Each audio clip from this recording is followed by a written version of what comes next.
So I want to start with a thank you. I was deliberating what would I present, what I'm going to submit, and I got this wonderful invitation from Courtney, and I said, yes, of course I want to present with the FIT team. And I think it's going to be remarkable. We did not share slides, in all honesty, and there is just some amazing, remarkable similarities in how we just are thinking about it and approaching it, and perhaps that's just a tribute to really this larger community of precision teachers. And I think what you're going to see is both of us placing an emphasis on values and culture before you get to the technical. So I just think that's so cool. I also think it was kind of ironic, and of course I said yes because I wanted to hang out with you. I am not the one who actually does the majority of the staff training anymore.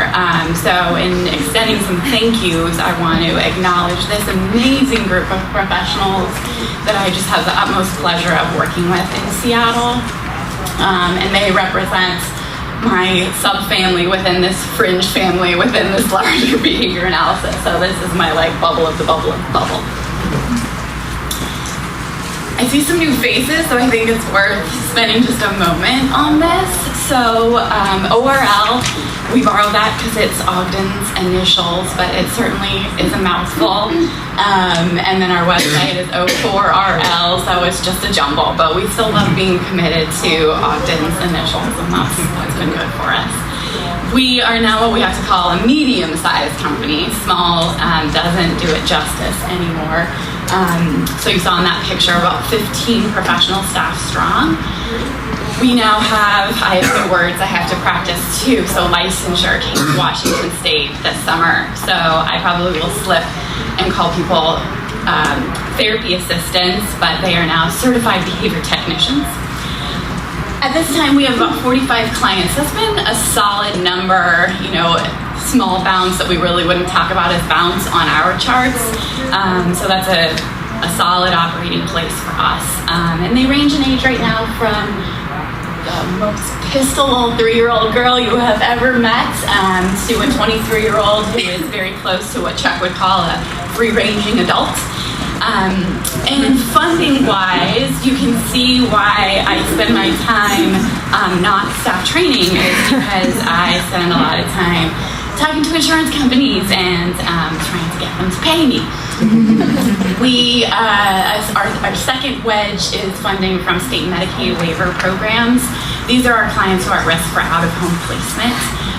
They are, who I was just talking about next door, the below the 1 minute line learners who need to behave in ways that are valuable to others so that they continue to contact reinforcement and make valuable contributions themselves. And then a little bit of school district work. Some of that is after extensive litigation where we're coming in after a due process case where someone's maybe been awarded compensatory education funding. Some happy places where they've called us in before it's completely south, and we get to help guide and provide some staff training, IEP consultation from the beginning. So that's always pleasant work. I will try and have some integrity to what I wrote about in the abstract by covering these points. Without my timer, we'll see how stable my behavior is today. So I put a slide in my presentation just next door a few minutes ago that kind of dated back to 2003 and had a pink background because it was Fabrizio Moore's at the time. But when Michael and Allie started Fabrizio Moore's, which kind of merged into Organization for Research and Learning, they turned to the work by Doug Greer. And so I think these are really important ingredients to consider. And kind of on the theme that Courtney opened with, I think there's a few that I would highlight. So if I was going to make a recipe for staff training, I'd kind of distill it down to a few really important ingredients, and I think those are positive interactions and the supportive community. So if you've ever baked bread, these are kind of like your yeast and sugar. You need to get it bubbling and boiling, and then you can add these really cool embellishments, which I'm going to call more of the technical expertise repertoire building. Otherwise, you get flat water with raisins soaking, and it's not edible. I also stole this from Donnie. There's like all these funny crossovers. So Donnie taught me about word clouds. So having little integrity, this idea of a positive work culture, and how you create a place that has integrity with respect to your values and what your accomplishments are. We're looking to improve the lives of, for us, it's mostly children with autism or young adults with autism. And so in an activity to write 3 to 5 words about ORL, this is what the therapy assistants said, who are now the certified behavior technicians. So very cool. A lot of diversity in words, but really strong on supportive and positive. An independent activity was asking the professional staff the same thing, different day, no one talked to each other, no collusion, and a really cool theme came out. And this feels really good. You know, from my calls talking to insurance companies, it's nice to be around people like this who share those values, and you know that your PTO policy that's above the legal limits of what you have to have, your paid maternity leaves to support what is primarily women in this profession, but is extended to dads who want to stay home with babies, that those policies are worth it. That where we're putting our resources is creating the stable work environment that in turn is allowing us to build incredible repertoires and help learners make progress. So that just feels really good. Independent evaluation, for if you guys don't know, but Shala Allah Rosales is amazing, and we often have her to Seattle to consult on our early intervention cases. But we were experiencing a period of a lot of growth. Insurance reform has been a bumpy road. Just growing as an organization is a bumpy road, and being the leaders of that, sometimes you just need someone from the outside to kind of give you a little bit of a chat, and also make some validations of where you might have some missteps and be honest about those.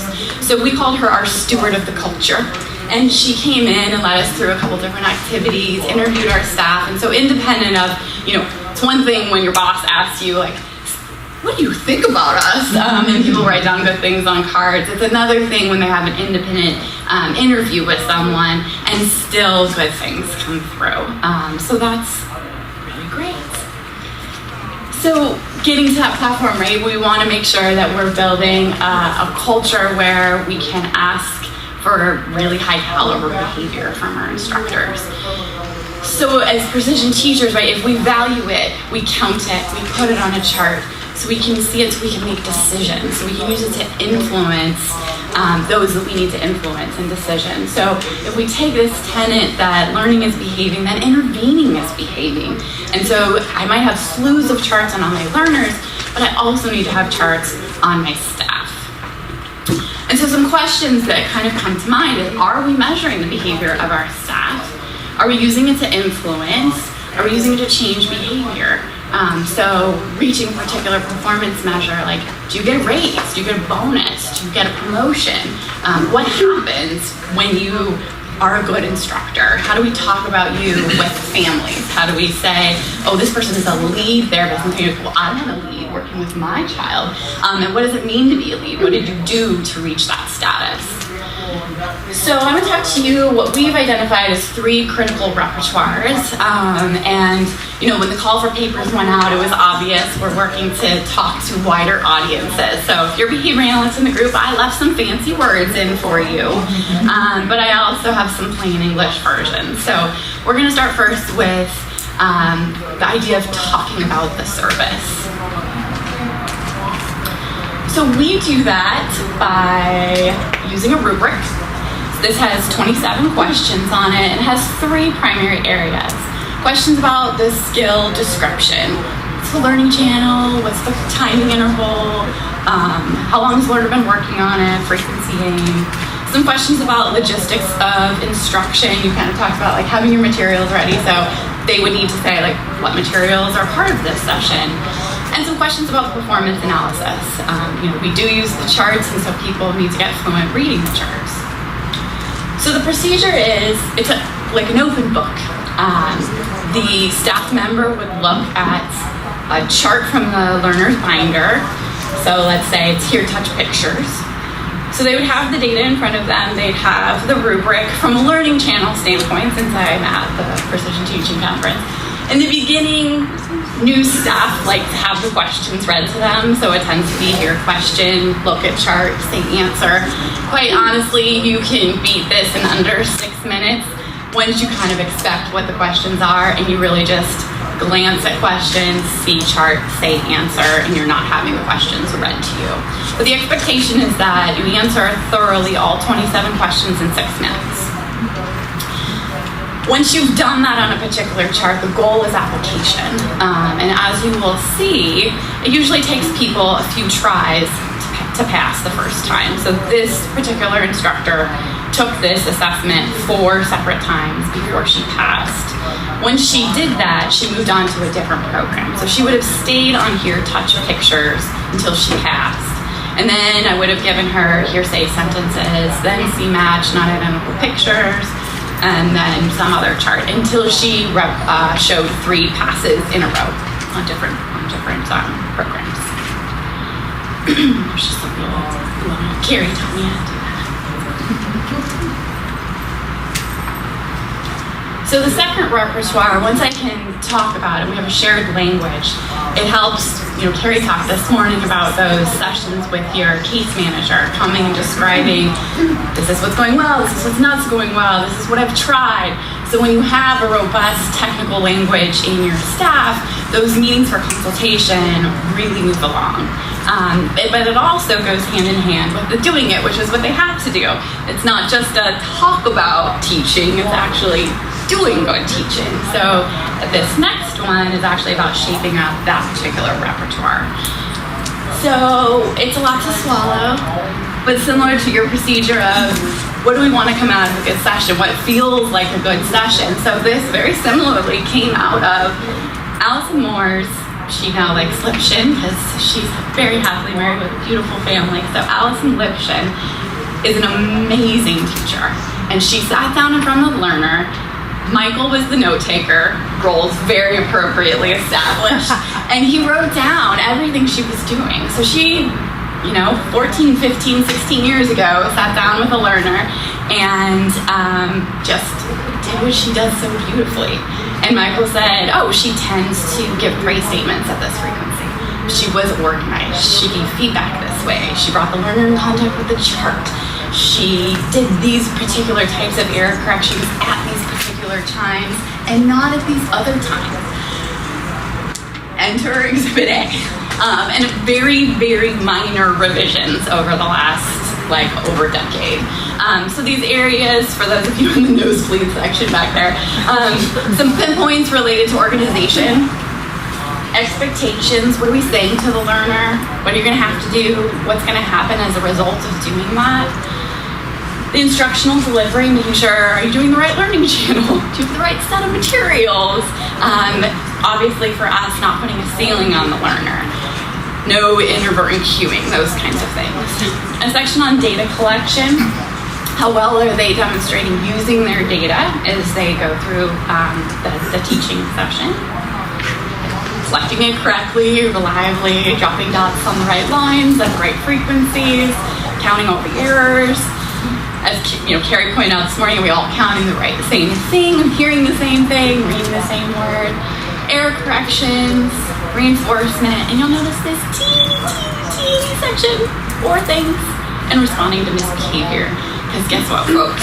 When you're doing all these other things, misbehavior is really like wallpaper. It just falls to the background. So this is what our form looks like. We call it the Instructional Evaluation Form. Everyone knows it as the IEF. This is the back. Chuck kind of gave me a good lead in here. This is the back where we watch for 10 minutes of instruction and things are coded about student behavior as well as teacher behavior. So he was referencing that study this morning where we have to look at both things as a context. I only know if a teacher is doing correct teacher behavior in the context of their student and what they're doing in terms of response to their student behavior. So we use this as a data sheet, watching for 10 minutes and then flip it over and score the front. So that's what that looks like. Score, definitely list the strengths, whatever you can fit in this box and highlight. There is a limitation. They may select 2. So I may rate, let's say, 10 areas on this evaluation as developing. I can only pick 2 things for you to improve upon before the next evaluation. They must be things that are easy for you to change for the instructor, but meaningful for the student's experience. Those D's occasion coaching. That's a diagnostic tool, like telling you that you got a D doesn't make you not have a D the next time. So we sit down and do maybe mathematics, maybe you sit in the chair and I say, yes, okay, now look, okay, now like this. And these are then implemented weekly until they have 2 or fewer developing scores across 3 observations. And that's a little bit of what the data would look like. Here an instructor these are data from her supervisor, and side by side, these are data on herself using the form from a video. So dots here would be reaching an S, which is standard or exceeding standard. So the E's and S's are collapsed as a dot, and X's would be any of her developing scores. And we watch for about 10 minutes of instruction. She's in weekly intervention. Here we like to star things when she meets criteria, and then it's faded to monthly. If we're doing our jobs, learners are changing. And so these are never discontinued, so monthly is as thin of a schedule as they will go. So if you're a behavior analyst and you like to talk about verbally mediated skills or rule following, that's what we're going to talk about next, which is basically making database decisions. And so our clinicians are tasked with responding to data on the timing chart, right?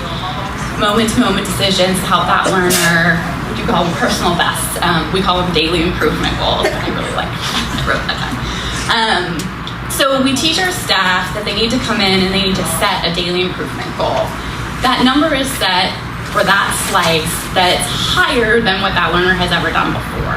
And we communicate that goal as part of the expectations. Like, oh, it looks like you've done 17 before. You were growing really fast. And we get 22 today. So we talk about that. That's established. The next thing to do is to start. They do a first timing. They draw the box on the timing block. So there's a box here that's our goal box. We do a first timing, and then we draw a line to connect that dot to the goal box. And that line basically is a acceleration line. It's a minimum acceleration. If dots are on or above that line, things are going to look great, and we should keep going. If you start to fall below that line, then I might need to step in, change some things, provide more support, change the reinforcement system, do something. So they're tasked with making decisions under those picture conditions: stay, stop, or change. So it looks a little bit like that. So if they have a goal, they've done a first timing, they have a learning line, under those conditions, they will learn to say, stay, continue with the procedure. So at the end of the session, they've produced data, hopefully the learner has gotten their goal. They're then tasked with the responsibility of going back and counting the number of database decisions that they made. So according to the rule, if you continued when your data were higher than that line, then it was a correct database decision. If you responded to those data by doing an intervention when data fell below, that would also be correct. If you stopped and did an intervention because you just couldn't help yourself when the data were on or above that line, that would have been an incorrect database decision. Also, not responding to performances that fall below by assisting or changing in some way would be an incorrect database decision. So they're able to go through, so you see these little check marks up here. So they go back at the end after the learner has contacted their reward or been dismissed from instruction, and they count.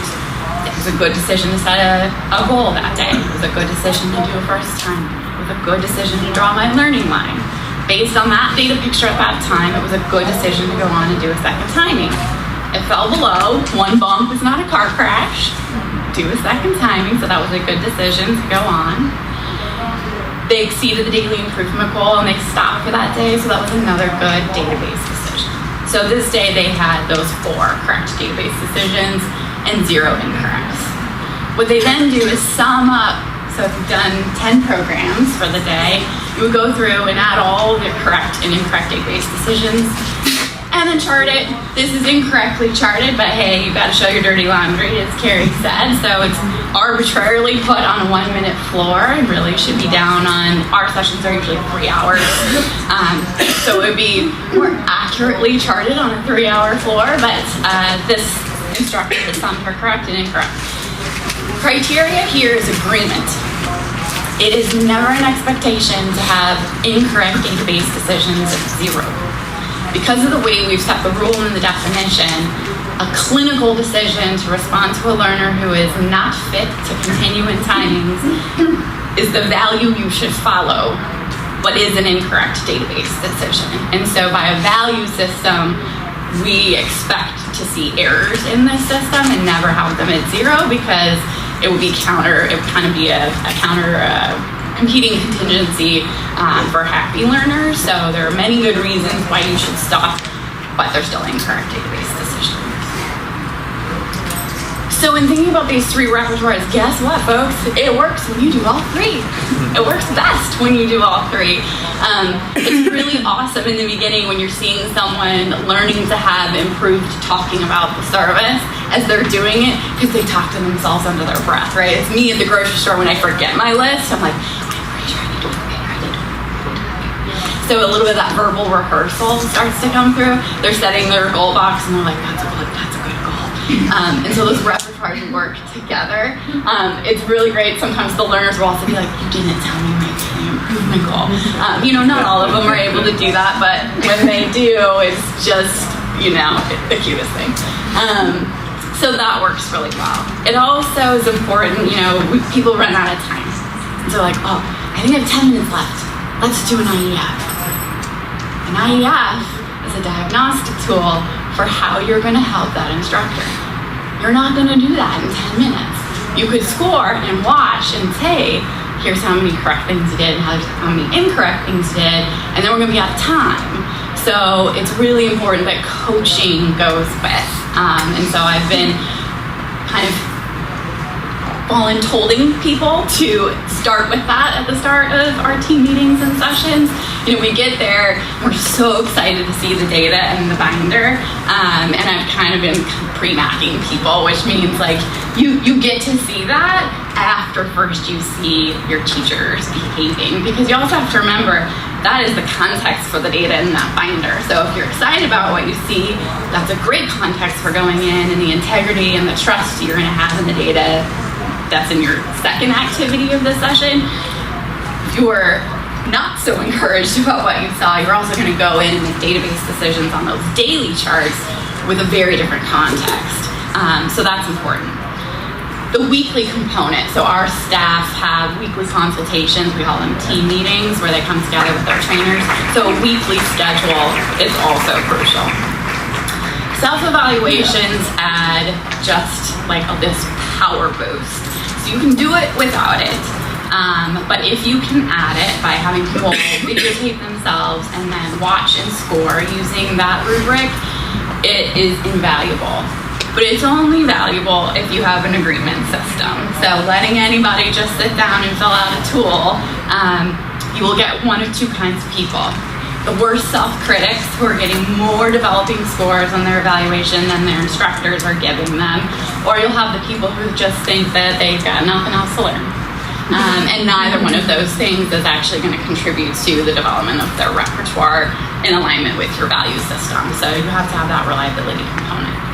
So here's, it's always nice when you see like the pretty pictures. So here's a staff member who all the data on one chart, it's split in half. So all the training is concurrent. There we go. Beautiful crossover for the first program, which was hearsay supplements. Then moved on right away, showing application on different charts. And then the IEFs, those errors drop out beautifully. And you also see errors dropping out beautifully on self-IEF. So all those components in place can happen really quickly. Here's some aggregate data. So in the last 2 years, we've trained 19 people, good staff retention, but these are 19 people who have come in. And so these, this is for the IEF data, the doing it. first dots are their score the very first time, and then the end dot was the length of time that they were in active staff training. So you can see that the data really aggregate around the 3 to 4 month completion, assuming weekly implementation. And there's some stragglers out to the 5 month. And you see beautiful deceleration again, and that kind of 3 month clumping. And we will talk about that one in just a moment. A similar picture, a little faster on the talking about it component. That usually is a piece that settles in for folks just a little bit more easily. So really consistent 3 month completion. 4th month is a little bit of an outlier, and 5th month is a definite outlier. 6 months is someone who doesn't work for you anymore.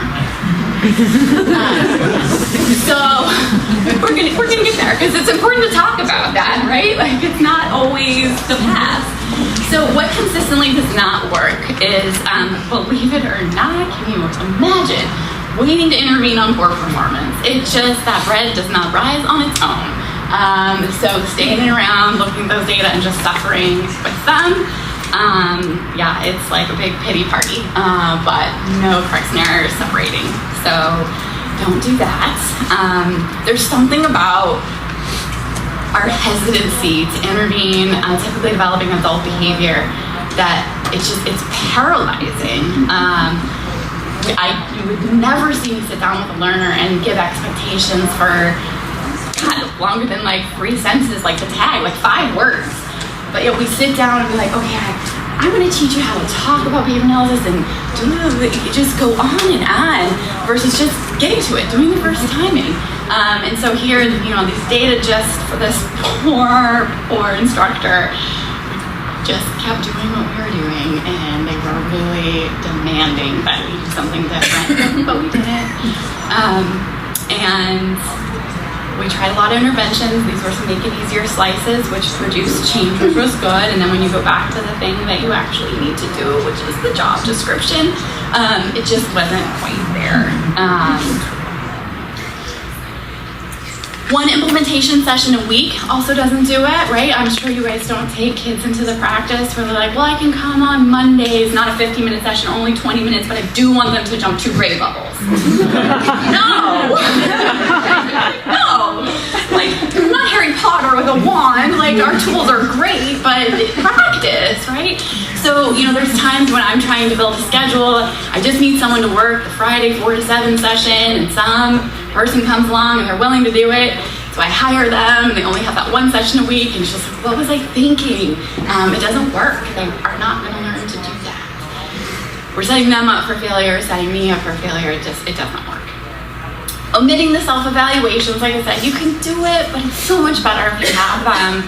And if you're gonna add them, then definitely you have to do the reliability component, because it's a waste of time if you don't have that. And then, letting the training go on when the data says stop. It really is, like, we critique the teachers who have the IEP objective with like 2 years of shoe time goals that just never went anywhere. And we need to kind of turn the lens on ourselves when we don't respond to the data that says stop. That staff member is going to be phenomenal in some other employment sector. I would rank his employment hygiene, which is what I call it, like better than any other staff member. He is on time, he is prompt, he is courteous. I have gotten more thank you praise emails from him than I have any other person who has ever worked for me. But he's a terrible precision teacher. He's an amazing person. I will give him amazing performance reviews when someone calls for a reference check. But he stinks as a precision teacher. It's not a fit. And he told me, he's like, this is like the kind of person he is. He's like, I was gonna quit in April because I made a year commitment. And I'm like, wait, you have like more integrity than any human I've ever met, but like you were just gonna persevere. Like, what is going on? So yes, please stop. These are some of his data. I love my staff. They kept coming to me like, look at it, and I'm like, wait, but are we doing? I want to be a responsible employer. Are we offering him accommodations? Does he ask for accommodations? let's try again, you know, and honestly, those data say stop. So I offer you that. That's my dirty laundry. And that's it. Thank you.